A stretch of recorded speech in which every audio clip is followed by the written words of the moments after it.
Good morning, Kirti Law Classes. Welcome. Good morning, sir. Morning, sir.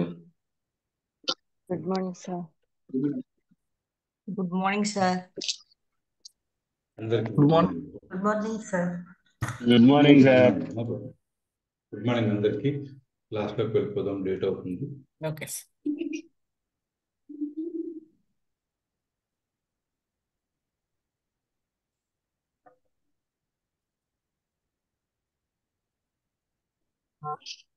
Hindu adoptions and maintenance act లో section 22 నుంచి చదువుకున్నాం. Maintenance of dependence, ఆధారపడే వాళ్ళు ఎవరు అన్నది నిన్న రాత్రి చదువుకున్నాం. ఇవాళ వాళ్ళ యొక్క మెయింటెనెన్స్ ఎలాగా, వాళ్ళ పోషణ ఎలాగా అన్నది మనం చూద్దాం.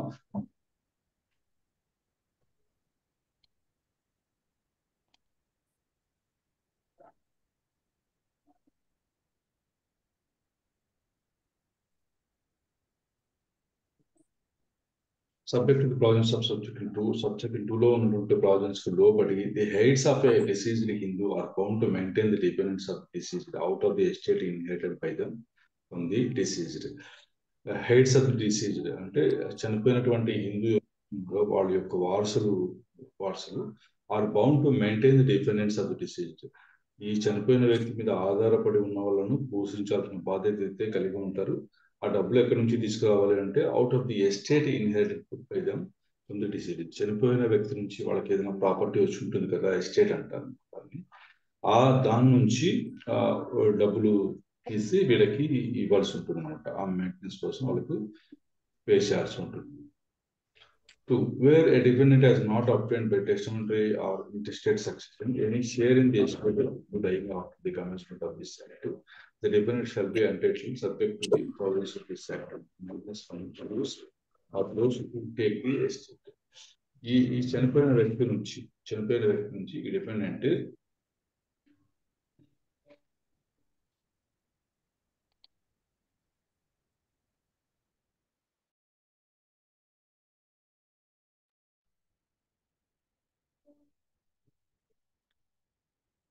ఎటువంటి ప్రాపర్టీని బై టెస్టమెంటరీ ఆర్ ఇంటెస్టెడ్ సక్సెషన్ అంటే వీళ్ళమ్మ ద్వారా కానీ మామూలుగా న్యాచురల్ గా కానీ ఎటువంటి ప్రాపర్టీని పొందలేదనుకోండి, any share in the estate of a Hindu dying after the commencement this act. ఈ చట్టం అమల్లోకి వచ్చిన తర్వాత హిందూ చనిపోయి ఆ వ్యక్తి నుంచి టెస్టమెంటరీ ఆర్ ఇంటెస్టెడ్ సక్సెషన్, టెస్టమెంటరీ అంటే వీళ్ళమ్మ లాంటిది రాసి అందువల్ల వారసత్వంగా రావడం, ఇంటెస్టెడ్ సక్సెషన్ అంటే మామూలుగా ఒకరు చనిపోతే ఎవరెవరికి ఆస్తి వస్తుంది, అలాంటి పరిస్థితులు డిపెండెంట్ కి ఎటువంటి షేరు రానప్పుడు డిపెండెంట్ షాల్ బి ఎంటైటిల్డ్, వాడికైతే హక్కు ఉంటుంది subject to the provisions of this act to maintenance from those who take the estate. ఆ ఎస్టేట్ ఎవరు తీసుకుంటారో వాళ్ళ నుంచి మెయింటెనెన్స్ పొందే హక్కు ఈ డిపెండెంట్ కి ఉంటుంది. డిపెండెంట్ అంటే రాత్రి చదువుకున్నాం కదా, వాళ్ళందరూ డిపెండెంట్స్ అయిపోతారు. వీళ్ళంతా డిపెండెన్స్ ఆధారపడ్డ వాళ్ళు అంటే వీళ్ళంతా వస్తారు, వాళ్ళకి హక్కు ఉంటుంది. The liability of each of the persons who take the estate shall be in proportion to the value of the share or part of the estate taken by him. ఆ ప్రాపర్టీ ఎవరి చేతికి వస్తుందో వాళ్ళు ఎంత కట్టాలి, డబ్బులు మెయింటెనెన్స్ ఎంత ఇవ్వాలి అన్నది ప్రపోర్షన్ బట్టి ఉంటుంది. అంటే వాళ్ళకి ఎంత షేర్ వచ్చింది అందులో, దాన్ని బట్టి వాళ్ళు అంత భాగం వీళ్ళకి డిపెండెన్స్ మెయింటెనెన్స్ ఇవ్వాల్సి ఉంటుంది అనమాట. అంటే చనిపోయిన ఒక ఎస్టేట్ ఒక ముగ్గురికి వచ్చింది అనుకోండి, ఒకరికి హాఫ్, మిగతా వాళ్ళకి 1/4 వస్తే వాళ్ళు అదే నిష్పత్తిలో పే చేయాల్సి ఉంటుంది అనమాట. ఈక్వల్ షేర్స్ వస్తే అంతలా ఈక్వల్ గానే వాళ్ళు పే చేయాల్సి ఉంటుంది. Notwithstanding anything contained in subsequent or subsequently, no person who is himself or herself a dependent shall be liable to contribute the maintenance of others if he or she has obtained a share or part of the value of which is argued. If the liability to contribute work enforced become less than what would be awarded to him or her by way of maintenance under this act. Sorry. ఇక్కడ ఈ subsection 2లో 3లో ఏం చెప్పబడి ఉన్నప్పటికీ no person who is himself or herself dependent, వాళ్ళే ఆధారపడే వాళ్ళు అయి ఉన్నప్పుడు వాళ్ళకైతే ఈ లైబిలిటీ ఉండదు. నో అన్నారు కాబట్టి shall be no dependent shall be liable to contribute to the maintenance of others. మిగతా వాళ్ళకు పోషణ ఇవ్వడంలో అంటే మెయింటెనెన్స్ కట్టడంలో తన కాంట్రిబ్యూషన్ ఇవ్వాల్సిన అవసరం ఉండదు. ఎందుకంటే ఇతనికి వచ్చేదానికన్నా ఇచ్చేది ఎక్కువ ఉన్నప్పుడు ఇతనికి బాధ్యత ఎంత మటుకు ఉండనే ఉండదు అనమాట. ఇక్కడ చూడండి, if he or she has obtained a share or part the value of which is or would if the liability to contribute were enforced. మళ్ళీ కట్టాల్సిన బాధ్యత వచ్చినప్పటికీ ఇతనికి వచ్చినటువంటి షేర్ ఏదైతే ఉందో అది becomes less than what would be awarded to him. అతనికి వచ్చేదానికంటే తక్కువ ఉందనుకోండి,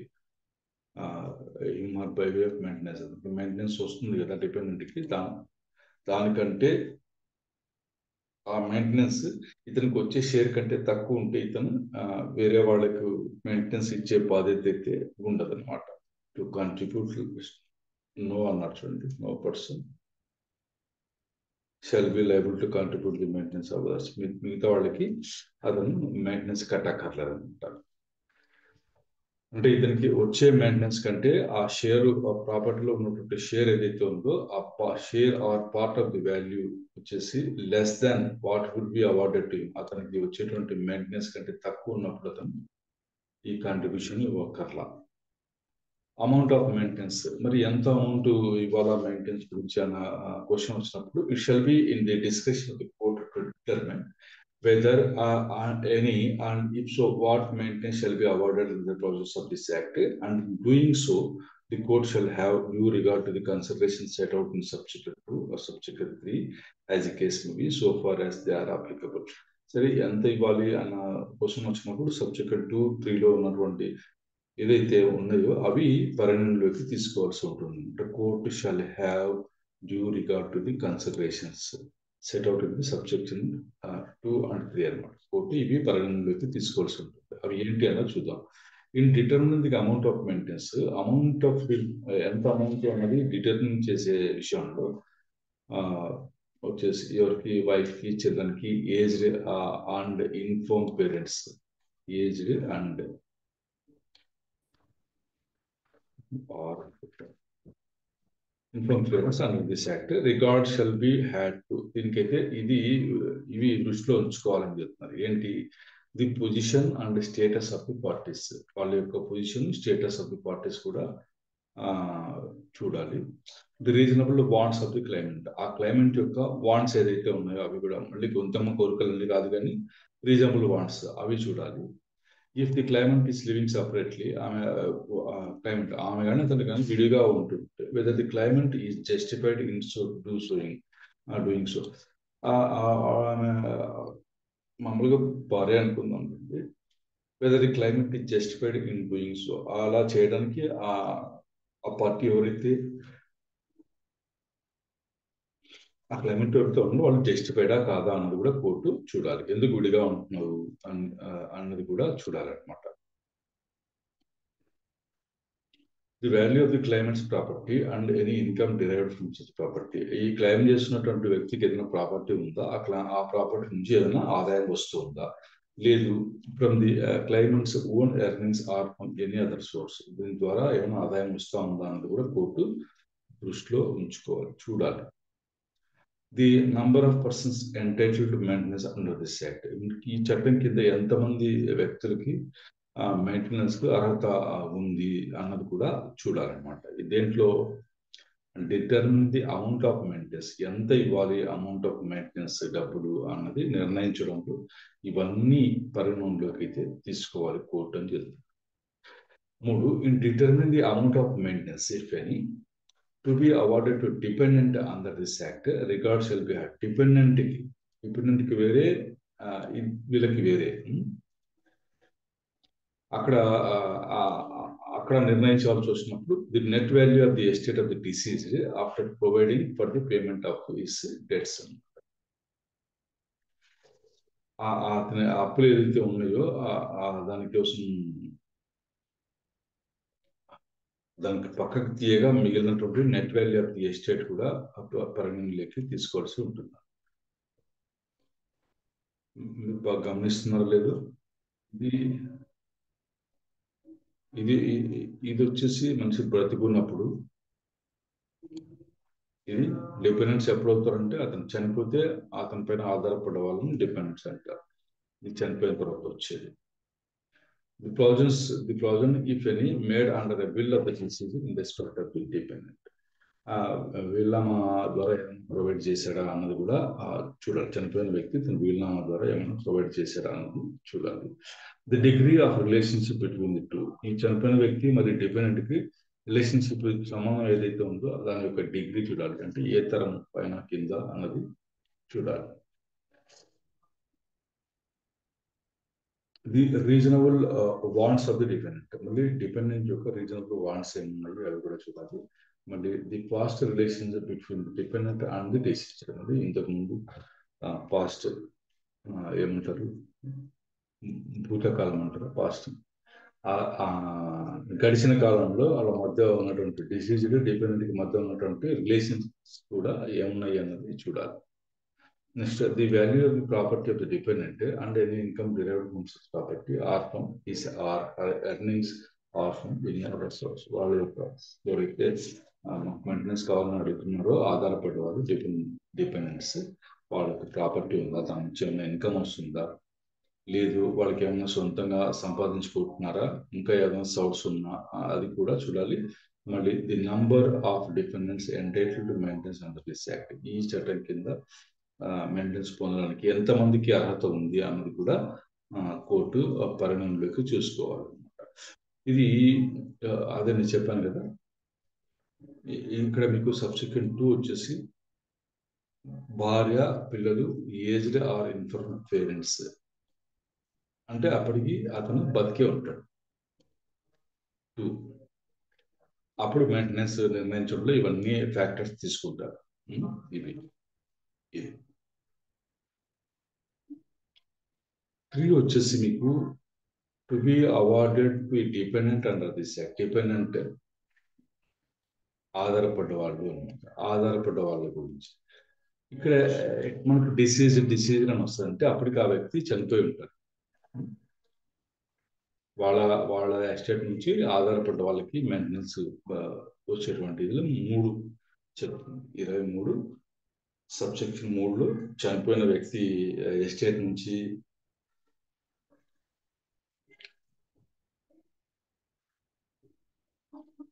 మెయింటెనెన్స్ ఎలా కట్టాలి. 2 వచ్చేసి బతుకున్నప్పుడే భార్య పిల్లలకి మళ్ళీ తల్లిదండ్రులు ఇన్ఫార్మ్ ఏజ్ వాళ్ళకి ఎలా చెల్లించాలనేది 2 చెప్తుంది. 24 claiming to maintenance should be Hindu.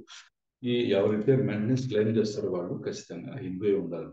No person shall be entitled to claim maintenance under this chapter if he has ceased to be Hindu by conversion to other religion.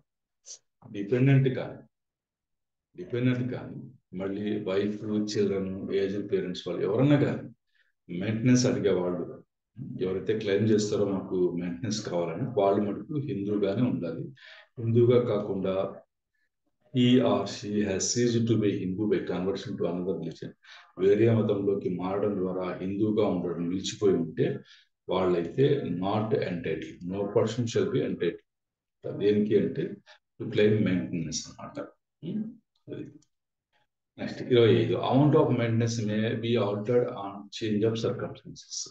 ఒకసారి ఇచ్చినటువంటి అమౌంట్ ఏదైతే ఉందో మెయింటెనెన్స్ అమౌంట్ దాన్ని alter కూడా చేయొచ్చు అనమాట. పరిస్థితులను బట్టి పరిస్థితుల్లో మార్పు వస్తే దాన్ని కూడా ఆల్టర్ చేయొచ్చు. The amount of maintenance whether fixed by a decree of court or by agreement. ఒప్పందం ద్వారా కానీ లేదా కోర్టు నిర్ణయించినటువంటి ఏదైతే ఉందో అమౌంట్ మొత్తం either before or after the commencement of this act. ఈ చట్టం రాకముందు కానీ వచ్చిన తర్వాత కానీ మేబీ ఆల్టర్డ్ సబ్సిక్వెంట్లీ తర్వాత దాన్ని ఆల్టర్ చేయొచ్చు. If there is a material change in the circumstances justifying such alteration. ఇది పరిస్థితిలో మార్పు వచ్చింది, దానివల్ల ఇది కూడా ఆల్టర్ చేయాల్సి ఉంది అన్న పరిస్థితి ఉన్నప్పుడు దాన్ని ఆల్టర్ చేయొచ్చు. ఆల్టర్ అంటే ఏం లేదు, పెంచచ్చు తగ్గించవచ్చు. మనం ఇప్పుడు షర్ట్లు గంటలు ఉంటాయి కదా, మనం అవి కొంచెం లూజ్ ఉన్నాయనుకోండి, మనం దాన్ని టైట్గా చేయించుకోవడానికి ఆర్డర్ చేస్తాం, అంటే తగ్గిస్తాం అన్నమాట కొలత. ఇది కొంచెం మనకు టైట్ అన్నప్పుడు ఇంకా కొంచెం ఏదైనా స్ప్రెడ్ చేయడానికి వీలవుతుంది చేస్తాం కదా, దాన్ని మనం ఆల్టర్ అంటే అది పెంచొచ్చు లేదా తగ్గించవచ్చు. 26. Debts to have priority. Subject to the clauses contained in section 27. Debts of every description contracted or payable by the deceased shall have a priority over the claims of his dependents for maintenance under this act. ఈ చనిపోయిన వ్యక్తి యొక్క dependence కి maintenance చెల్లించే ముందు దానికంటే మొదట అతను ఏదైతే అప్పులు చేశాడో debts of every description contracted or payable by the deceased, అతను తీసుకున్నటువంటి అప్పులు చెల్లించాల్సిన ఏదైనా ఉన్నాయో అవి కూడా వాటికి ప్రిఫరెన్స్ ఇవ్వాలి. అవి మొదట తీర్చిన తర్వాతనే మిగతా ఆయన పైన ఆధారపడినటువంటి వాళ్ళ మెయింటెనెన్స్ గురించి చూడాలి. Maintenance when to be a charge. A dependence claim for maintenance under this act shall not be a charge on the estate of the deceased or any portion thereof, unless one has been created by the will of the deceased by decree of court by agreement between the dependent and the owner of the estate or portion matter.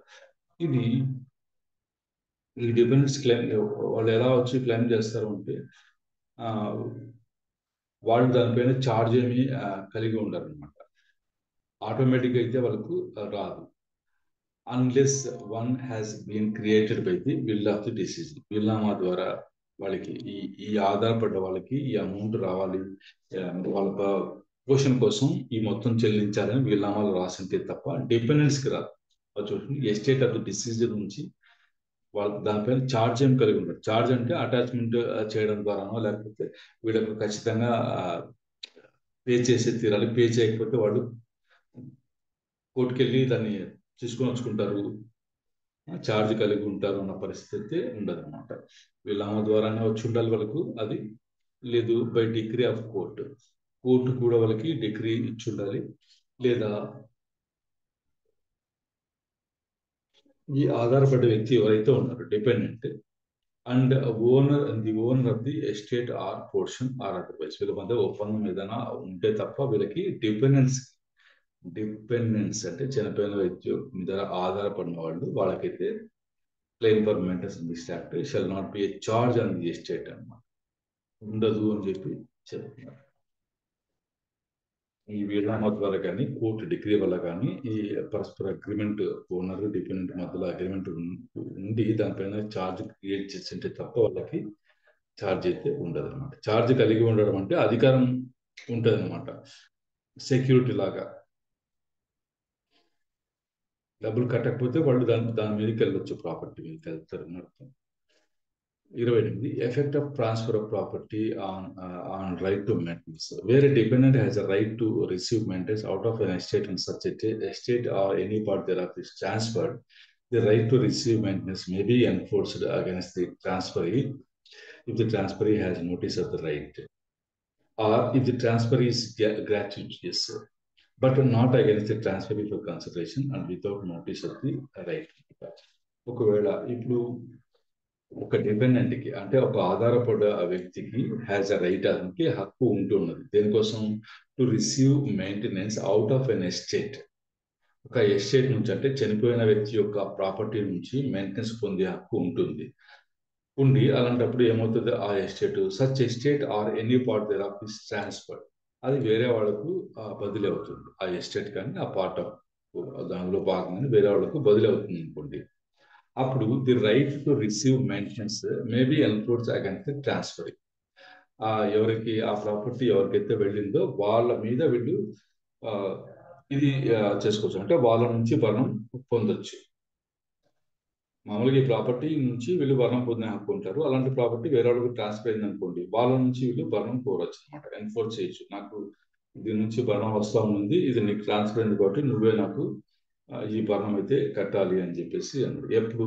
If the transferee has notice of the right, ఈ right ఉంటున్న సంగతి ఆ property ఎవరైతే బదిలీ ద్వారా పొందారో వాళ్ళకి తెలిసినప్పుడు, లేదా ఇఫ్ ది ట్రాన్స్ఫర్ ఈజ్ గ్రాట్యుయిటస్, అంటే ఎటువంటి ప్రతిఫలం లేకుండానే ఆ ప్రాపర్టీ వాళ్ళకి అవతల వాళ్ళకి వచ్చింది అనుకోండి, అప్పుడు ఈ మెయింటెనెన్స్ కూడా కట్టాల్సినటువంటి బాధ్యత వాళ్ళకి ఆ ట్రాన్స్ఫర్కి ఉంటుంది. కానీ డబ్బులు ఇచ్చి కొనుక్కుంటారు కదా, but not again the transferring consideration and without notice of the right. డబ్బులు ఇచ్చి కొన్న వాళ్ళకి ఆ బాధ్యత అయితే ఉండదు. డబ్బులు ఇచ్చి ఆ ప్రాపర్టీ ఎవరైనా కొని ఉంటే అందు నుంచి వీళ్ళు మెయింటెనెన్స్ అయితే కట్టాల్సిన పని లేదు. And without notice of the right, వీళ్ళకి మెయింటెనెన్స్ పే చేయాల్సి ఉంది అన్నది తెలియకుండా డబ్బులు ఇచ్చి ఆ ప్రాపర్టీని కొన్న వాళ్ళు ఎవరైనా ఉన్నారనుకోండి, వాళ్ళు మటుకు ఇది ఈ మెయింటెనెన్స్ అయితే ఏదైతే ఉందో అది ఇవ్వాల్సిన పని అయితే లేదు. ఎక్సెప్షన్స్ ఇచ్చారు, 29 రిపీల్స్ తీసేశారు. ఎక్సెప్షన్స్ సేవింగ్స్ అంటే nothing contained in this act shall affect any adoption made before the commencement of this act. ఈ చట్టం రాకముందు ఉన్నటువంటి దత్తత పైన ఎటువంటి ప్రభావం అయితే ఉండదు. And the validity and effect of any such adoption shall be determined as if this act had not been passed. ఈ చట్టం అసలు లేదనుకోండి, అలాంటప్పుడు దాని యొక్క అడాప్షన్ యొక్క వ్యాలిడిటీ ఎఫెక్ట్ ఎలా ఉంటాయో అవి అలాగే ఉంటాయి అని చెప్పేసి చెప్తున్నాం. ఈ చట్టం రాకముందు ఏదైనా జరిగింటే అవి కంటిన్యూ అవుతాయి, చెల్లుబాటు అవుతాయి. ఈ చట్టం వల్ల వాటికి వచ్చిన ఇబ్బంది ఏమీ లేదు అని చెప్తున్నారు. ఇది మనకి adoptions and maintenance act 30 sections. ఇది దయచేసి గమనించండి, మనం ఏఐబి కోసం మాత్రమే చదువుకోండి.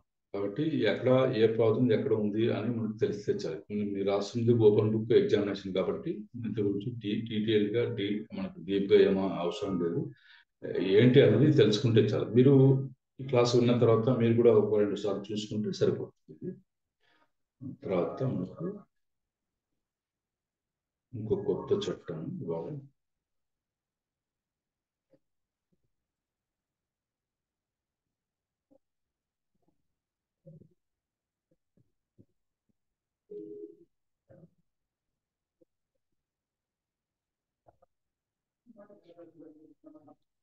ఈ హిందూ లాలో ఉన్నటువంటి 4లో ఇది 3వది మనం చదువుకుంటుంది. Hindu minority and guardianship act. Minority అంటే తెలుసు కదా, ఇంకా 18 మిలియన్ వాళ్ళ మైనారిటీ, వాళ్ళ యొక్క సంరక్షణ గురించి కూడా ఈ చట్టం మాట్లాడుతుంది. లోపలికి వెళ్ళి చూద్దాం. ఇది 25 ఆగస్టు 1956 అమల్లోకి వచ్చింది. ఇది మీకు అన్ని చట్టాలు ఎప్పుడు అమల్లోకి వచ్చాయి అన్నది కూడా ఒక టేబుల్ ఇస్తాను, అది కూడా చూసుకుందాం. దీని యొక్క షార్ట్ టైటిల్ ఏంటి, ఈ చట్టం యొక్క పేరు ఏంటి అన్నప్పుడు Hindu minority and guardianship act అని దీన్ని పిలుస్తారు. ఇది హోల్ ఆఫ్ ఇండియా అందరికీ వర్తిస్తుంది. And applies also to Hindus domiciled in the territories to which the act extends who are outside said territories. ఈ భారతదేశం ఈ చట్టం ఏదైతే ఏ టెరిటరీస్కి అయితే వర్తిస్తుందో దాని బయట నివసిస్తున్నటువంటి హిందువులకు కూడా ఈ చట్టం వర్తిస్తుంది అని చెప్తున్నారు. ఇది act be supplemental to act 8 of 1890. ఇది అనుబంధంగా ఉంటుంది. యాక్ట్ 8 of 1890కి అనుబంధంగా ఉంటుంది. The provisions of this act shall be in addition to and not save as in expressly provided in derogation of the guardians and wards act. అది separate ఉంది. Guardians and wards act మన syllabus లో అయితే లేదు. ఆ చట్టానికి ఇది అదనంగా ఉంటుంది అన్నమాట. అంటే అది అమల్లో ఉంటుంది, ఇది కూడా అమల్లో ఉంటుంది అని చెప్తున్నారు.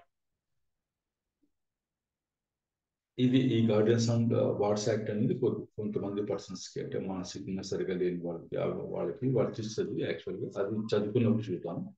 Application of act. ఈ చట్టం ఎవరికి వర్తిస్తుందంటే ఇంతకుముందు చదువుకున్నట్లే మన హిందూ మ్యారేజ్ యాక్ట్ లో, తర్వాత అడాప్షన్స్ అండ్ మెయింటెనెన్స్ లో చదువుకున్నట్లే వీరశైవ, లింగాయతు, బ్రహ్మ, ప్రార్థన అవన్నీ వీళ్ళకి కూడా వర్తిస్తుంది. మళ్ళీ వీళ్ళకి కూడా బుద్ధిస్ట్, జైన, సిక్ వీళ్ళకి కూడా వర్తిస్తుంది.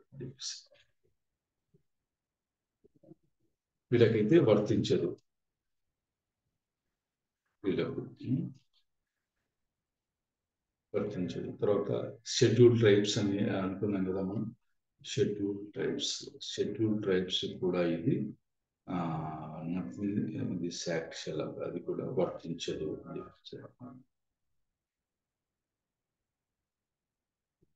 వీళ్ళకైతే వర్తిస్తుందంట. ఇందులో 2A అని ఇచ్చారు కదా, notwithstanding anything contain subject nothing contained in this act shall apply to the ఏమన్నారు, రెనాన్ క్యాంట్స్ అది యూనియన్ టెరిటరీ ఆఫ్ పాండిచ్చేరి, పాండిచ్చేరిలో ఉన్నటువంటి వాళ్ళు ఏమన్నారు, రెనాన్ క్యాంట్స్ అన్నారు. రెనాన్ క్యాంట్స్ అంటే మీనింగ్ ఒకసారి చూడండి. వాళ్ళకు కూడా ఇది వర్తించేదట. మళ్ళీ ఎక్స్ప్రెషన్ హిందూ ఎక్కడ వచ్చినా సరే వాళ్ళలో వీళ్ళు కూడా ఉంటారు, వీరశైవులు, లింగాయతులు వీళ్ళు కూడా ఉన్నారు అని మనం భావించుకోవాల్సి ఉంటుంది. బుద్ధిస్టులు, జైనిస్ అదే అనమాట. డెఫినేషన్స్ దగ్గరికి వచ్చేసరికి మైనర్ అని ఎక్కడ వచ్చినా సరే మైనర్ వచ్చేసి 18 years కంప్లీట్ కాని వాళ్ళు మైనర్స్ అని అనుకోండి. మళ్ళీ గార్డియన్ అంటే ఎవరు, సంరక్షకుడు అన్న దగ్గరికి వచ్చేసరికి means a person having the care of the person of minor, person of a minor or of his property or of both his person and property. Minor యొక్క బాడీని కానీ అతని ఆస్తిని కానీ కేర్ అంటే వాళ్ళు దాన్ని చూసుకోవడం ఇది ఉన్నటువంటి వాళ్ళని గార్డియన్ అంటారు. వాళ్ళలో వీళ్ళు కూడా కలిసి ఉంటారు. ఎవరు అంటే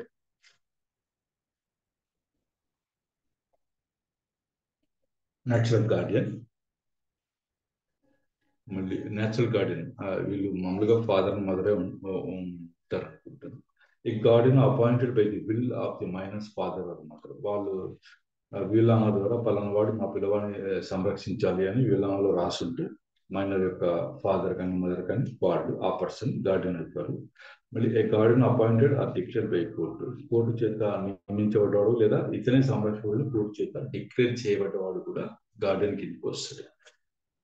మళ్ళీ a person employed to act as such by or under enactment relating to any court of wards చేత ఈ పర్టికులర్ మైనర్ కనుక ఈ వ్యక్తికి ఇతనే సంరక్షకుడు ఎంపవర్మెంట్ ఉంది అని నిర్ణయించినటువంటి వ్యక్తి ఎవరైతే ఉన్నారో వాళ్ళని గార్డియన్ అని కూడా అంటారు. ఇది కోర్ట్ ఆఫ్ వార్డ్స్ చేత. మరి న్యాచురల్ గార్డెన్ అంటే ఏంటి? Natural garden means any of the guardians mention in section 6. Section 6 లో ఉన్నటువంటి గార్డియన్స్ లో ఎవరైనా సరే న్యాచురల్ గార్డెన్ ని అనుకోవాలి. Over riding effect of act. Over riding అంటే ఇదే చెల్లుతుంది, వేరే చట్టంలో ఉన్న ప్రావిజన్స్ కంటే ఈ చట్టంలో ఉన్నవే చెల్లుతాయి అని అర్థం అనమాట. Save as otherwise expressly provided in the act any text rule interpretation of Hindu law any customer usage part of law in force immediately before the commencement of tax. ఈ చట్టం రాకమునకు ఏదైనా టెక్స్ట్ రూల్ ఇంటర్ప్రిటేషన్ ఆఫ్ హిందూలా ఏదైతే ఉందో అది seize to have దాని ప్రభావం అయితే పోతుంది. దేని గురించి పోతుంది అంటే దేని గురించి అయితే ఈ చట్టంలో ప్రొవిజన్ చేయబడిందో ఆ ప్రొవిజన్ ఆ పర్పస్ కోసం ఉన్నటువంటి టెక్స్ట్ రూల్ ఇంటర్ప్రిటేషన్ హిందూలా అయితే అక్కడ నుంచి ఆగిపోతాయి. ఈ చట్టం ప్రకారమే అది జరగాలన్నమాట. నెక్స్ట్ ఇది any other law in force immediately before the commencement of text shall cease to have effect in so far as it inconsistent. ఈ చట్టానికి విరుద్ధంగా ఏదైనా ఉందనుకోండి బిఫోర్ కమెన్స్మెంట్ ఆఫ్ ట్యాక్స్ అది కూడా ఎఫెక్ట్ సీజ్ అయిపోతుంది, అంటే నిలిచిపోతుంది. అంటే ఈ చట్టం అమలులోకి వచ్చిన తర్వాత ఈ చట్టానికి విరుద్ధంగా ఏదైనా ఉందనుకోండి అంతకుముందు అది ఆగిపోతుంది. ఈ చట్టమే ప్రివేల్ అవుతుంది. Natural guardians అంటే ఎవరు అన్నది the natural guardians of a Hindu minor in respect of the minor's person as well as in respect of minor's property excluding his or her undivided interest in joint family property. అంటే అతనికి ఆ minor joint family ప్రాపర్టీలో ఉన్నటువంటి interest ని పక్కకి తీసి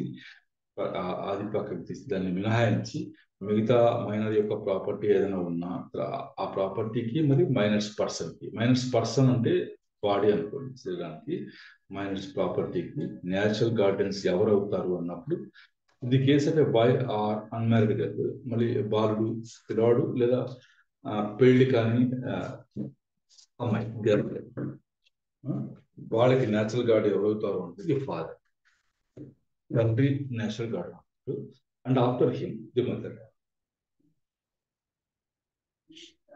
and తర్వాత mother అవుతుంది natural గా. మొదట ఫాదర్ అవుతాడు and after him the mother natural guardians అవుతారు. Provided that the custody of minor who has not completed the age of 5 years shall ordinarily be with the mother.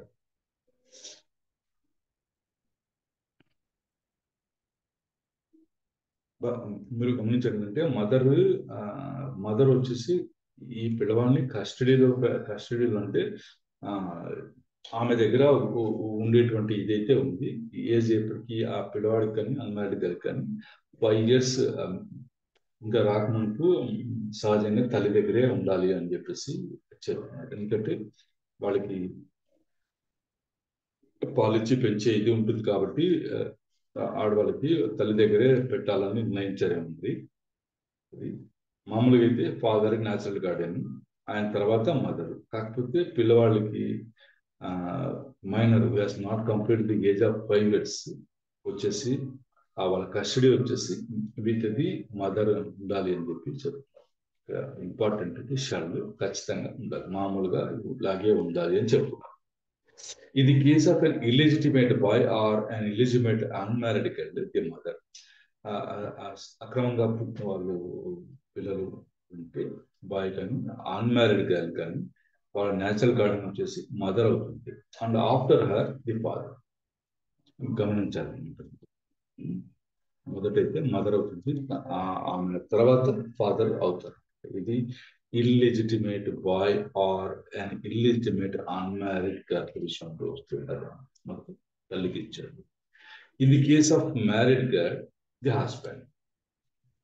పెళ్ళైన గర్లకి వాళ్ళ భర్త ఎవరైతే ఉన్నారో వాళ్ళు న్యాచురల్ గార్డియన్ అవుతారు. Provide that no person shall be entitled to act as natural guardian of a minor under the provisions of this section. అయితే వీళ్ళకైతే న్యాచురల్ గార్డియన్ అయితే ఉండడానికి లేదంటున్నారు. ఎవరు వాళ్ళు అంటే if he has seized to be Hindu, వాళ్ళు హిందూ కాకుండా నిలిచిపోయి ఉన్నప్పుడు, సీజ్ అయినప్పుడు వాళ్ళు కూడా న్యాచురల్ గార్డియన్కి అయితే ఉండక్కర్లే. వాళ్ళ మదర్ అయినా ఫాదర్ అయినా హస్బెండ్ అయినా వీళ్ళు ఎవరైనా సరే. If he has completely and finally renounced the word by becoming a hermit or an ascetic అంటే ఎథియర్ సన్యాసి, ఇదే చదువుకున్నాం అంటే సంపూర్ణంగా వీళ్ళు ప్రపంచాన్ని పరిత్యజించుతారు కదా, వాళ్ళు కూడా నేచురల్ గార్డియన్ గా ఉండడానికి అర్హత అయితే ఉండదు వాళ్ళకి. Explanation in this section, the expression father and mother do not including a stepfather and a step mother. Step father step mother ఇందులో ఉండరు. మనకి స్టెప్ ఫాదర్ ఎప్పుడు అవుతాడు, స్టెప్ మదర్ ఎప్పుడు అవుతారు అన్నది మనం హిందూ అడాప్షన్స్ అండ్ మెయింటెనెన్స్ లో చదువుకున్నాం. స్టెప్ ఫాదర్ ఎప్పుడు అవుతారు అన్నప్పుడు, ఒక పెళ్లి కాని మహిళ ఎవరైనా అడాప్షన్ తీసుకున్నారు అనుకోండి, ఆమె తర్వాత పెళ్లి చేసుకుంటే ఆ అడాప్షన్ తీసుకున్నటువంటి అబ్బాయి అమ్మాయికి ఆ పెళ్లి చేసుకున్న తర్వాత వచ్చే ఆమె హస్బెండ్ ఓన్లీ స్టెప్ ఫాదర్ అవుతారు. అట్లాంటి సందర్భం. స్టెప్ మదర్ ఎప్పుడు అవుతుందంటే కూడా మనం చదువుకున్నాం. వాళ్ళైతే నేచురల్ గార్డియన్స్ కిందకి రాదు. ఫాదర్ ఆర్ మదర్ అంటే వాళ్ళ అర్థం తీసుకోకూడదు. Natural guardianship of adopted son. The natural guardianship of an adopted son who is a minor passes on adoption to the adoptive father and after him to the adoptive mother. మరి ఎవరన్నా పిల్లవాడిని దత్తత తీసుకున్నారు అనుకోండి, అప్పుడు నేచురల్ గార్డియన్ ఎవరు అంటే adaptive father. దత్తత తీసుకున్నప్పుడు తండ్రి ఎవరైతే ఉన్నారో వాళ్ళు నేచురల్ గార్డియన్ అవుతారు. ఆయన తర్వాత అడాప్టివ్ మదర్ నేచురల్ గార్డియన్ అవుతారు. మరి నేచురల్ గార్డియన్ ఏం పవర్స్ ఉంటాయి? The natural guardian of a Hindu minor has power subject to the provisions of this section. ఈ సెక్షన్ లో ఉన్న ప్రావిజన్స్ లోబడి నేచురల్ గార్డియన్ కి ఈ పవర్స్ అయితే ఉంటాయి. ఏవి? To do or acts which are necessary or reasonable and proper for benefit of minor. Minor యొక్క సంక్షేమం కోసం అవసరం ఉన్నటువంటి రీజనబుల్ ఏదైనా సరే సహాయకమైనటువంటి పనులన్నీ చేయొచ్చు అతను.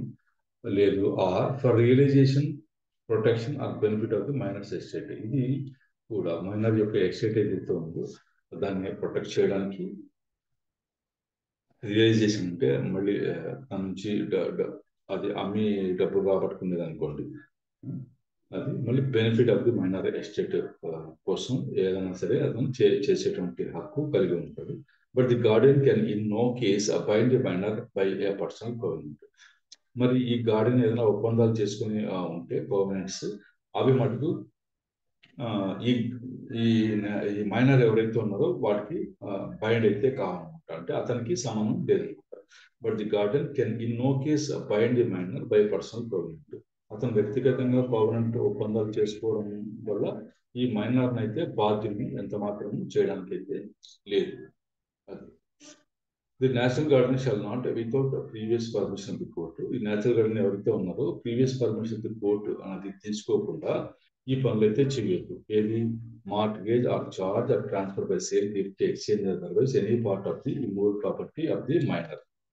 మైనర్లకు చెందినటువంటి ప్రాపర్టీని మార్ట్గేజ్ చేయడం కానీ, చార్జ్ పెట్టడం కానీ, సేల్ కానీ, గిఫ్ట్ కానీ, ఎక్స్చేంజ్ కానీ ఇవన్నీ చేయవద్దు. కోర్టు పర్మిషన్ లేకుండా ఈ పనులు అయితే చేయవద్దు. మరి lease any property of such property for term exceeding 5 years or for a term exceeding more than 1 year beyond the date on which the minor will attain majority. ఇది ఒక 5 సంవత్సరాల కంటే ఎక్కువ కాలం కోసం లీజ్ అయితే ఇవ్వడానికి అయితే లేదు 5 years లేదా for a term exceeding more than 1 year. మళ్ళీ ఒక సంవత్సరం కంటే ఎక్కువ వచ్చేదానికి లేదు. అది ఆ సంవత్సరం కంటే ఎక్కువ ఉన్నది ఏం దాటిపోతుంది అన్నట్టు beyond the date on which minor will attain majority. ఎందుకంటే ఇంకా వాళ్ళకి తీరా 18 ఏళ్ళు నిండుతాయి అని కుదురుంటుంది కదా, అప్పుడు more than 1 year beyond the date, ఈ డేట్ ఏదైతే ఉంది, ఏ డేట్కి అయితే మైనర్కి మెజారిటీ వస్తుందంటే మేజర్ అవుతాడో ఆ డేట్ని దాటి మోర్ దెన్ 1 year పాటు విలేజ్కి అయితే ఇచ్చేదానికైతే లేదనమాట. ఈ న్యాచురల్ గార్డెన్ కోర్టు పర్మిషన్ లేకుండా ఇది ఖచ్చితంగా చూసుకున్నారు. వితౌట్ పర్మిషన్ కోర్టు ఉండాలి. అంటే కోర్టు పర్మిషన్ తీసుకునే లీజ్ కానీ, మార్ట్గేజ్ కానీ అమ్మడం ఇవన్నీ చేయాలి అని చెప్తున్నారు. మళ్ళీ any disposal of immovable property by natural guardian in contravention of subject 1 or subject 2 is voidable at the instance of minor or any person claiming under. సరే, కోర్టు పర్మిషన్ తీసుకోకుండా ఈ సబ్జెక్ట్ 1 సబ్జెక్ట్ 2లో ఉన్నటువంటి పనులు ఏదైనా చేశారనుకోండి న్యాచురల్ గార్డెన్, అవి voidable or the instance of the minor or any person claiming under. తర్వాత మైనర్ కానీ, మైనర్ తరఫున క్లెయిమ్ చేస్తున్న వ్యక్తి కానీ ఇది నాకు సంబంధం లేదు అని అన్నారు అనుకోండి, అవి చెల్లకుండా పోతాయి.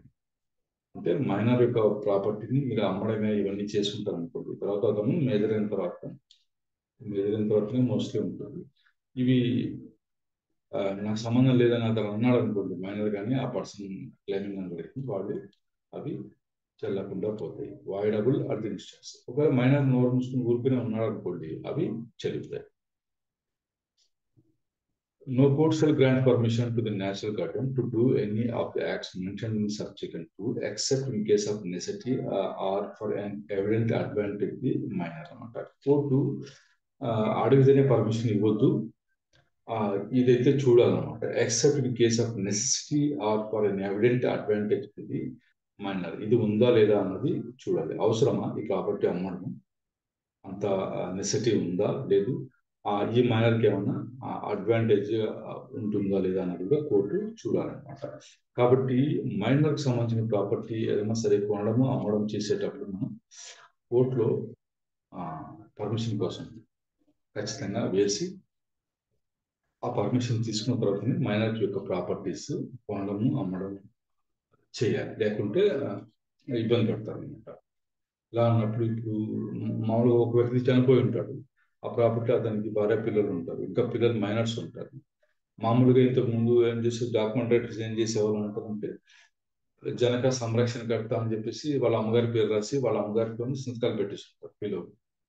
పిల్లవాళ్ళ తరపున కూడా ఆమెతో సంతకాలు పెట్టిస్తుంటారు. కొంతమంది తెలుస్తూ తెలియకుండా కొంటూ ఉంటారు.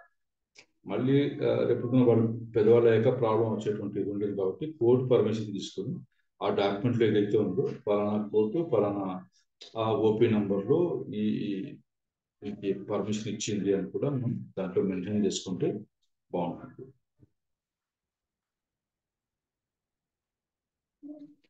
గార్డెన్ ఓపీ, జీడబ్ల్యూ ఓపీ అని ఉంటూ ఉంటుంది. The Guardians and Wards Act 1890 shall apply to and in respect of an application for obtaining permission to court unless subsequent to in all respect of as if it were an application for obtaining permission of the court under Section 29 of the Act. ఈ gardens and wards act ఏదైతే ఉందో ఆ సెక్షన్లో section 29 కింద అనే permission తీసుకోవడానికి వేసినట్టు application గానే భావించబడుతుంది. పర్మిషన్ కోసం వేసేటువంటి అప్లికేషన్. మరి పర్టికులర్గా proceedings in connection with the application shall be deemed to be proceedings under that act within meaning of section 4A thereafter. ఆ చట్టం కిందనే ఫైల్ చేసినట్లు భావించుకోబడుతుంది. ఆ సెక్షన్ 4A ఆ చట్టంలో 4A ప్రకారం. The court shall observe the procedure and have the power specified in section 2, 3 and 4 of section 31 of that act. ఈ proceedings లో మటుకు ప్రొసీజర్ ఏదో అబ్జర్వ్ చేయాలంటే guardians and wards act section 31 లో ఉన్నటువంటి ప్రొసీజర్ ఫాలో కావాలి. 2, 3 and 4 సబ్ సెక్షన్స్ లో ఉంటారు. మళ్ళీ ఇందులో ఇచ్చినటువంటి ఆర్డర్ ఏదైతే ఉందో an appeal shall lie from an order of the court refusing permission to the national guardian to do any of the act mentioned subsequent to this section to the court to which appeals ordinarily lie from the decision of the court. మళ్ళీ ఇలా apply చేసుకుంటారంటే అయ్యా minor ప్రాపర్టీని అమ్మాలి లేదా charge పెట్టాలి, mortgage పెట్టాలి, వాళ్ళ benefit కోసమే అని అన్నామని కోర్టుకి వెళ్తారు కదా. వీళ్ళు అప్లికేషన్ అయితే ఫైల్ చేస్తారు, కోర్టు రిఫ్యూజ్ చేస్తుంది అనుకోండి, అప్పుడు మామూలుగా ఆ కోర్టు ఇచ్చినటువంటి ఆర్డర్స్ పైన డెసిషన్స్ ఏదైతే పైన అప్పీల్ ఎక్కడికి వెళ్తామో అక్కడ అప్పీల్ ఫైల్ చేసుకోవచ్చు అనమాట. ఇది సెక్షన్. ఈ సెక్షన్ లో కోర్టు అన్నప్పుడు సిటీ సివిల్ కోర్టు, జిల్లా court, district court or court empowered under section 4 of the guardians and wards act దానికి పవర్స్ అయితే ఉంటుంది. jurisdiction ఎక్కడ వస్తుందంటే within the local limits of two jurisdictions the removed property in respect of which the application is made is situated. ఆ property ఏ court jurisdiction ఉందో ఆ court అని అనుకోవాలి. And where the removed property is situated within the jurisdiction of more than one such court means the court within the local limits of two jurisdiction any portion of the property is situated. సిపిసిలో జరుగుతున్నాం కదా, property ఒక court కంటే ఎక్కువ court యొక్క పరిధిలో ఉన్నప్పుడు ఏ కోర్టుకైనా jurisdiction ఉంటుంది అనమాట. అందులో ఏ భాగమైనా సరే సిచ్యువేట్ అయినటువంటి ప్రదేశం ఏదైతే ఉందో అది ఆ కోర్టు అని భావించుకోవాలి. Testamentary guardians and their powers. Testamentary guardians అంటే వీలునామా లాంటిది రాయడం ద్వారా నియమింపబడ్డ గార్డియన్స్ ఎవరితో ఉందో సంరక్షకులు వాళ్ళు వాళ్ళ పవర్స్ గురించి మనకు సెక్షన్ 9 చెప్తుంది. A Hindu father entitled to act as a natural guardian or of his minor legitimate children. వాళ్ళకు మైనర్ లెజిటిమేట్ చిల్డ్రన్కి న్యాచురల్ గార్డెన్ గా ఉండేటువంటి ఎంటైటిల్మెంట్ ఉన్నటువంటి ఫాదర్ అతను ఇలా చేయొచ్చట. ఇది by will appoint a guardian for any of them in respect of the minor's person or in respect of miners property other than the undivided interest referred in section 12 or in respect of వీళ్ళకు ఈ joint ఫ్యామిలీలో section 12లో ఏం రాసారు చూద్దాము. అది కాకుండా అది మినహాయించి మామూలుగా minor's person or in respect of miners property గురించి వాళ్ళ యొక్క తండ్రి గారు ఫాదరు వీలునామా ద్వారా అంటే ఆ పిల్లలు ఎవరై ఉండాలంటే మైనర్ లెజిటిమేట్ చిల్డ్రన్ వాళ్ళ సంరక్షకుడుగా ఎవరైనా సరే వీలునామా రాయడం ద్వారా నియమించవచ్చు, అపాయింట్ చేయొచ్చు. An appointment made on the subsection shall have no effect if the father predeceases the mother, but shall revive if the mother dies without appointing by will any person as a guardian. ఈ appointment వచ్చేసి ఏదైతే ఉందో shall have no effect. దీని ప్రభావం అయితే ఉండదు ఎప్పుడు if the father predeceases the mother. ఆ పిల్లల యొక్క తల్లి కంటే ముందు ఈయన ఫాదర్ చనిపోయాడు అనుకోండి, ఈ అపాయింట్మెంట్ అయితే ఎఫెక్ట్ లేకైతే ఉండదు. గార్డెన్ అపాయింట్ చేస్తుంటారు కదా, అదైతే అమల్లోకి రాదు, అంటే దాని ప్రభావం అయితే ఏది ఉండదు. But shall revive if the mother dies without appointing by will any person as guardian. మరి అలాగే ఉంటుంది, ఆ విలామాలే ఉంటుంది. ఆయన చనిపోతాడు, ఆ చనిపోయినప్పుడు ఆయన భార్య అయితే ఉన్నారు అన్న భార్య అని కాదు కానీ ఆ పిల్లల యొక్క తల్లి ఉంటుంది కాబట్టి చనిపోతూ ఎవరైనా అపాయింట్ చేసి వెళ్ళిపోయి ఉంటాడు కదా ఆయన ఫాదర్, అదైతే ప్రభావం అయితే ఉండదు, అది ఎఫెక్ట్ అయితే ఉండదు. మళ్ళీ అది ఎఫెక్ట్ లేక ఎప్పుడు వస్తుందంటే ఈ మదర్ కూడా చనిపోతుంది కదా, ఆ పిల్లల యొక్క మదర్ కూడా చనిపోతుంది. Mother dies without appointing by will any person as garden.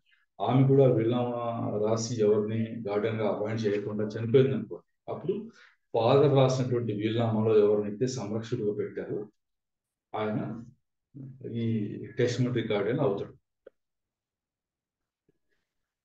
A Hindu widow entitle act as natural guardian of her minor legitimate children. అంటే భర్త ఉండదు, ఆమెనే సంరక్షణ ఉంటుంది, నేషనల్ గార్డెన్ గా ఉంటుంది ఆమె పిల్లలకి, లెజిటిమేట్ చిల్డ్రన్ మైనర్స్. అంటే Hindu mother entitle act as such natural guardian of her minor legitimate children by reason of the fact that the mother has become disentitled to act as such. అంటే father ఉంటాడు కానీ వాడికి ఈ అర్హత అయితే కోల్పోతాడు, natural garden గా ఉండడానికి అర్హత అయితే కోల్పోతాడు. అలాంటి సందర్భం ఉంటాయి, అంటే చనిపోయినప్పుడు కానీ లేదా ఉండి కూడా అతనికి అర్హత కోల్పోయినప్పుడు కానీ ఆ హిందూ విడో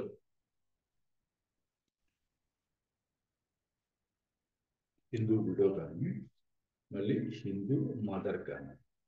హిందూ విడో ఎప్పుడవుతుంది? ఆ చనిపోయినప్పుడు ఫాదర్. ఈ హిందూ మదర్ ఎప్పుడు ఎంటైటిల్ అవుతుందంటే ఆ ఫాదర్ హ్యాస్ బికమ్ డిసెంటెడ్, అతని అర్హత కోల్పోయినప్పుడు. అంటే నేచురల్ గార్డెన్ గా ఉండడానికి అర్హత అంటూ కోల్పోయినప్పుడు ఆటోమేటిక్ గా మదర్ కి వస్తుంది అనమాట. ఆమె by will appoint a guardian for any of them in respect of miners person appoint చేయొచ్చు. ఎనీ ఆఫ్ దెమ్ అని ఎందుకు అంటున్నారు అంటే ఇక్కడ మనం చిల్డ్రన్ అనే మాట వచ్చింది, చైల్డ్ అని కాదు కానీ చిల్డ్రన్ అన్నారు కాబట్టి వాళ్ళు పిల్లలు, ఆడగాని మగగాని సంతానం ఎవరైతే ఉన్నారో వాళ్ళు.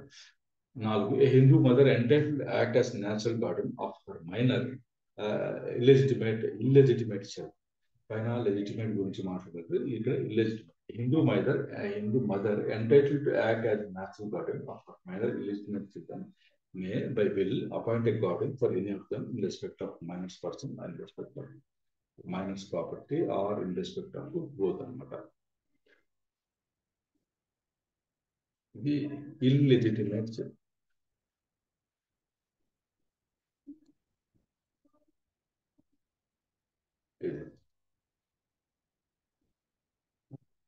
ఎందుకంటే మనం పైన చదువుకున్నాం కదా, ఎవరు న్యాచురల్ గార్డెన్ అవుతారంటే ఇల్లెజిటిమేట్ చిల్డ్రన్ మాత్రం మదరే అవుతారు, ఆ తర్వాత ఫాదర్ వస్తారు. Next 5, the guardian so appointed by a will, ఆ విల్నామా ద్వారా అపాయింట్ చేయబడిన గార్డెన్ ఏదైతే ఉందో వాళ్ళకి has right to act as minor's guardian after the death of minor's father. ఎవరైతే ఉన్నారో మైనర్ వాళ్ళ మదర్ కానీ ఫాదర్ కానీ చనిపోయిన వెంటనే, ఆ చనిపోయిన తర్వాత ఈ గార్డెన్ సంరక్షకుడిగా వ్యవహరించడానికి రైట్ ఉంటుంది యాజ్ ది కేస్ ఉంది. And to exercise all the rights of a natural garden under this act to such extent and subject to the restrictions as specified in the act. ఆ విల్నామాలో చెప్పినటువంటి restrictions లోబడి కానీ ఈ చట్టంలో ఉన్న provisions కు లోబడి కానీ అతను అన్ని రైట్స్ ఎక్సర్సైజ్ చేయడానికి అయితే కలిగి ఉంటాడు. నేచురల్ గార్డెన్కి ఏదైతే రైట్స్ ఉంటాయో అవన్నీ కలిగి ఉంటాడు, కాకపోతే రిస్ట్రిక్షన్స్ ఉంటాయి. విల్నామాలో రిస్ట్రిక్షన్ పెట్టుంటే అవి కానీ లేదా చట్టంలో ఏదైనా స్పెసిఫై చేసి ఉంటే ఆ రిస్ట్రిక్షన్స్ కానీ ఉంటాయి అన్నమాట. Next 6, the right of guardian so appointed by will, విల్నామా ద్వారా అపాయింట్ చేయబడినటువంటి గార్డియన్ కి right where a minor is a girl ceased on her marriage. ఆ మైనర్ గర్ల్ పైన ఆ మైనర్ గర్ల్ కి గార్డియన్ గా పెట్టుంటారు కదా, విల్నామా ద్వారా ఒక వ్యక్తిని అపాయింట్ చేసి ఈ అమ్మాయికి మీరు గార్డియన్ గా ఉండండి అని ఫాదర్ కానీ మదర్ కానీ చెప్పుకుంటారు విల్నామాతో. వాళ్ళు చనిపోయిన తర్వాత ఇతను గార్డియన్ అవుతాడు. అది కూడా ఎప్పుడు నిలిచిపోతుంది ఆ గార్డియన్ గా ఉండడం, ఆ రైట్ అనేది ఎప్పుడు నిలిచిపోతుంది అంటే సీజ్ ఆన్ హర్ మ్యారేజ్, అంటే పెళ్లి అవుతూనే ఆ అమ్మాయికి ఈ గార్డియన్షిప్ కూడా పోతుంది. ఆటోమేటిక్ గా ఎవరవుతారు? ఆ గర్ల్ యొక్క భర్త ఆమెకు గార్డియన్ అవుతాడు అనమాట. Incapacity of minor to act as a guardian of property. A minor shall be incompetent to act as guardian of property of a minor. ఒక మైనర్ ఇంకొక మైనర్ యొక్క ప్రాపర్టీ గార్డియన్ గా ఉండేదానికి నాట్ ఎలిజిబుల్ అనమాట, incompetent. Defective guardian not to deal with minor's property. After the commencement of this act, no person shall be entitled to dispose of or deal with property of a Hindu minor merely on the ground of his or being a de facto guardian of the minor. ఈ defective guardian ఎవరైతే ఉన్నారో వాళ్ళకి ఈ చట్టం అమలులోకి వచ్చిన తర్వాత after this commencement act వాళ్ళకి ఎంటైటిల్మెంట్ అయితే ఉండదు. దేనికోసం ఉంటే డిస్పోజ్ ఆఫ్ చేయడానికి, డీల్ చేయడానికి. ఏ property? The property of a Hindu minor. కేవలం మేము de facto guardian of the minor అన్న కారణం చేత ఆ మైనర్ యొక్క ప్రాపర్టీని డిస్పోజ్ చేయడానికి కానీ డీల్ చేయడానికి కానీ అయితే హక్కు ఉండదు. డిఫాక్టో గార్డియన్ ఉండదు. డిఫాక్టో అంటే వాస్తవంగా ఉన్నటువంటి గార్డియన్. ఇంకా ఏం రాసి చూడండి. డిఫాక్టో గార్డియన్ ఎవరిమంటారు కూడా మనం తర్వాత తెలుసుకుందాం. 12 guardian not to be appointed for minor's undivided interest in joint family property. ఈ 12 సెక్షన్ కింద దానికి లోబడింది పైన అంతా జరుగుతుంది కదా, అదే ఇది. Where a minor has an undivided interest in joint family property and the property is under the management of an adult member of the family, no guardian shall be appointed for the minor in respect of such undivided interest. ఇంకా భాగాలు పంచుకోకుండా joint family ప్రాపర్టీలో ఈ minor కూడా ఏదైనా హక్కు ఉందనుకోండి, ఆ property విషయానికి వచ్చేసి ఎటువంటి గార్డియన్ అపాయింట్ చేసేదానికైతే ఉండదు. ఎప్పుడు ఆ ప్రాపర్టీ అంటే ఆ జాయింట్ ఫ్యామిలీ ప్రాపర్టీ ఒక adult member of the family అంటే పెద్దవాళ్ళ మేనేజ్మెంట్ కింద ఉన్నప్పుడు అందులో ఈ మైనర్ కూడా అన్డివైడెడ్ ఇంట్రెస్ట్ అంటే ఇంకా భాగాలు పంచుకొని ఉండదు అని అర్థం. ఉన్నప్పుడు ఏదైతే అతని ప్రాపర్టీ ఉంటే ఆ ప్రాపర్టీ కోసం గార్డెన్ అయితే అపాయింట్ అయితే చేయవద్దు. ఎందుకంటే ఆల్రెడీ వాళ్ళు జాయింట్ ఫ్యామిలీ పెద్దవాళ్ళ కింద అది మేనేజ్మెంట్ కింద ఉంటే వాళ్ళు చూసుకుంటారు. Provided that nothing in this section shall be deemed to affect the jurisdiction of the High Court to appoint guardian in respect of such interest. మళ్ళీ హైకోర్టు యొక్క పవర్ అయితే ఈ సెక్షన్ అడ్డుకోదు. హైకోర్టు కావాలనుకుంటే ఈ యొక్క అన్డివైడెడ్ ఇంట్రెస్ట్ ఆఫ్ మైనర్ ఉంటుంది కదా ప్రాపర్టీలో, దానికి కోసం కూడా గార్డియన్ అపాయింట్ చేయొచ్చు. హైకోర్టు మాత్రమే, వేరే కోర్టుకి అయితే పవర్ ఇవ్వలేదు. హైకోర్టు అయితే ఈ మైనర్ యొక్క undivided interest in joint family property దానికి సంబంధించి గార్డియన్ అపాయింట్ చేసే రైట్ అయితే హైకోర్టుకి ఉంది. 13 welfare of minor to be paramount consideration. ఇది ఏమైనా ఉండండి అతని సంక్షేమం ముఖ్యం అని చెప్తుంది ఇది section. In the appointment of declaration of any person as guardian of a Hindu minor by a court ఎవరైనా సరే అపాయింట్ చేసేటప్పుడు కానీ డిక్లేర్ చేసేటప్పుడు కానీ ఈ పర్సన్ ఈ మైనర్ యొక్క గార్డియన్ గా నియమిస్తున్నామని కానీ ఇతనే ఈ పర్సన్ యొక్క గార్డియన్ అని డిక్లేర్ చేస్తున్నప్పుడు కానీ the welfare of the minor shall be the paramount consideration. అది వాళ్ళ యొక్క సంక్షేమంకి ప్రాధాన్యత ఇవ్వాలి, అదే ముఖ్యంగా భావించాలన్నమాట కోర్టు. ఏమన్నా కానీ అతను బాగు కోసమే చేస్తున్నాం అనేది ఉండాలన్నమాట. పారమౌంట్ కన్సిడరేషన్ ఉండాలి వెల్ఫేర్, మైనర్ యొక్క వెల్ఫేర్. మళ్ళీ no person shall be entitled to guardianship by virtue of the rules of this act or of any law relating to guardianship in marriage among Hindus if the court is of opinion that his or of guardianship will not be for the welfare of the minor. ఇది court ఇలా అనుకుంది అనుకోండి, ఈ Guardian appoint చేయడం అన్నది ఆ welfare of the minor కోసం కాదు, will not be for the welfare of the minor అని అనుకున్నాను అనుకోండి, అప్పుడు ఆ గార్డియన్షిప్ నుంచి వాళ్ళని తప్పిస్తారు అన్నమాట. మామూలుగా ఈ చట్టం ప్రకారం గార్డియన్షిప్కి అయితే వాళ్ళు ఇది ఉంటారు, అర్హత కలిగి ఉంటారు. కానీ వీళ్ళు ఇలా ఉండడం will not be for the welfare of the minor అని కోర్టు అనుకుంది అనుకోండి, అప్పుడు వీళ్ళకైతే అర్హత కోల్పోతారు. అంటే హిందూ మైనర్ యొక్క వెల్ఫేర్కి వాళ్ళ సంక్షేమం కోసం కాకుండా వేరే విధంగా అడ్వర్స్ గా ఉంటుంది అన్న పొజిషన్లో కోర్టు అది కూడా కన్సిడర్ చేస్తుంది. నాకు హక్కు ఉంది, నేను నేచురల్ గార్డెన్ అంటే లేదు వీళ్ళకి అన్యాయం చేస్తావు అని పక్కన పెట్టే అధికారం కూడా కోర్టుకి ఉంటుంది.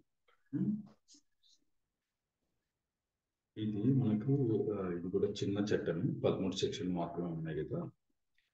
మైనారిటీ అండ్ గార్డియన్షిప్ యాక్ట్ చదువుతుంది.